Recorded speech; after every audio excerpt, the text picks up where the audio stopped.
Welcome to our video journey where we explore the fascinating world of pronunciation, unraveling the mysteries behind each word and its usage. In this video, the word is abdomen. Abdomen.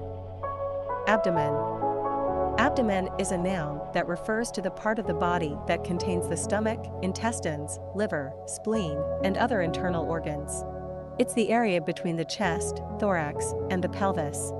Examples: once she complained of pain in her lower abdomen, so the doctor ordered an ultrasound. In this sentence, abdomen is used to describe the part of the body where the woman experienced pain, and an ultrasound was ordered to investigate the issue. Proper posture can help reduce strain on your back and abdomen. Here, abdomen is mentioned in the context of maintaining good posture to prevent strain on the back and abdominal muscles. Stay tuned for more linguistic wonders and join us in unlocking the magic of language. Thanks for watching, and until next time, keep speaking, writing, and embracing the beauty of words.